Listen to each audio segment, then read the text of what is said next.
Brandon, let me start with you. Whatever you want to call a mental error, whatever it was, is that what did Tom Brady's little error there cost the Bucs that win last night? Nick, you sure you want me to start? Do you want to start? No, you go right ahead. I'm we'll ramp up. You go right ahead. Marinate in the good feelings first. Jenna, I wanted to come in here and defend Tom. I don't think I can. I don't think it was the defining moment of the game. You know, there's so many plays throughout the game, offense, defense, special teams.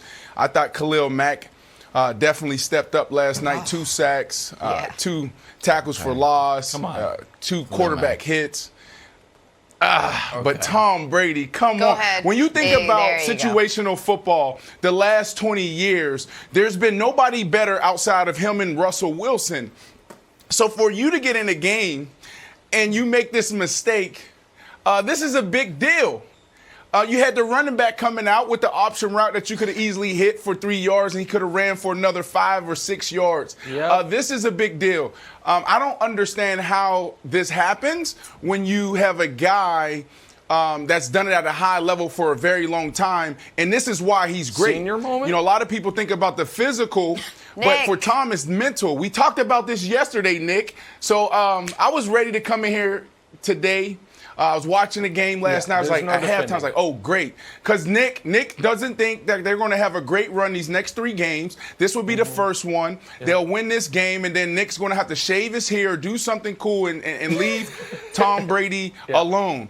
But Tom blew it. Tom blew it. Tom blew it.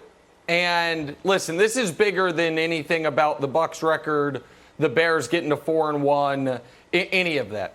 Because my entire life, there has been a go-to phrase when it comes to an athlete who probably hung on a little too long, changed teams, and your final memory of him is not what you wish it was.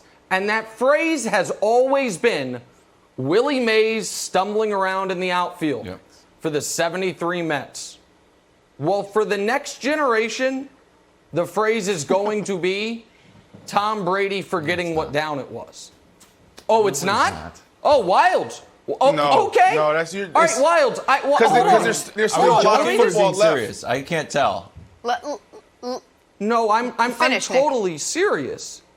Okay, Listen, hey, those 73 Mets, those 73 Mets, by the way, that happened in the World Series on a very foggy day when everyone was falling down. Nobody remembers or cares about that. It was Willie Mays wearing a jersey that seemed unfamiliar. It also doesn't matter that Willie Mays is, in my opinion, the greatest baseball player ever. Part of his sports epitaph is that. Tom Brady is the greatest quarterback of all time. And this season is not going to go well for the Bucs. This season already is not going well for Brady with 2 pick sixes in 5 games. Congrats to him, by the way. He avoided one last night.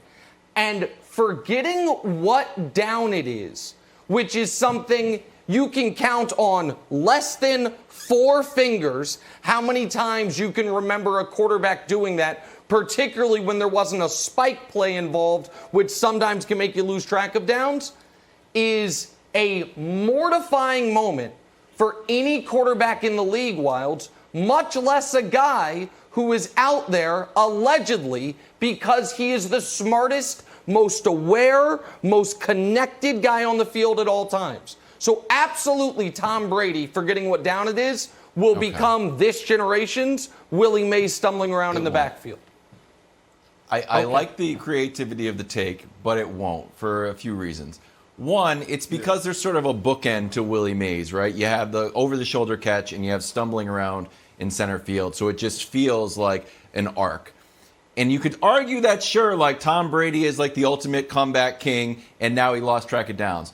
But Brandon, I'm not entirely blaming this on Tom Brady. There's 2 variables here. One is Tom Brady is in a new uniform. The other one is there's no fans. There's no sort of like situational awareness. And I feel like if Chicago fans were on their feet going crazy, any sort of like little mental lapse, Tom Brady would be like, man, these fans sure are going crazy. What down is it?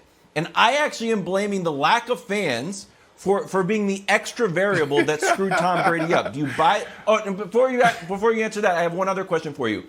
Does this actually happen more often than we realize? Does this actually, like, it's like baseball where it's like, hey, 2 outs, everybody. They're constantly being reminded, and there's even fewer chances, only 3 outs. Does it actually happen more often? And it's just Tom Brady was very obvious about it. Yeah, it happens all the time, but it happens to rookies. It happens to guys that are in their first year. It happens to guys that only last 2 or 3 years in the NFL. It doesn't happen to Tom Brady. It doesn't happen to Drew Brees. It doesn't happen to Russell Wilson.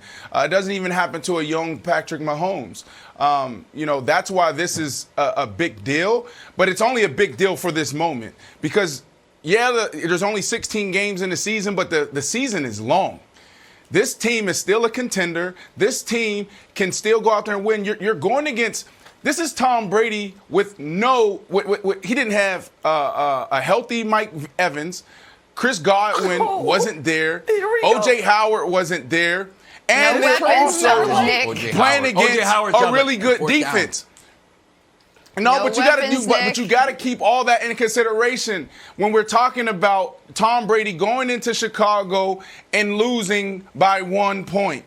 Okay, and what he had. Brandon, weapons or not, on the very first drive of the game, he airmailed an easy touchdown pass. But that train's never late. Headline from Jenna Wolfe's article on ESPN.com. No. His hand was hit. His hand was hit when he airmailed that pass. So let's make sure we're actually painting the picture the right way. Tom Brady just last week threw for 5 touchdowns, and that was the topic yesterday going into the game. It's a lot of football left. Was it bad? Yes. Will people talk about it potentially a year from now, 2 years from now, maybe 10 years from now? Yeah, but this is the GOAT. 6 championships. And he can potentially be a contender this year at the end of the season. Thanks for watching. Subscribe here to get the latest from the show. Also, be sure to check out more of the best clips from First Things First, or go watch a few segments from our other shows on FS1.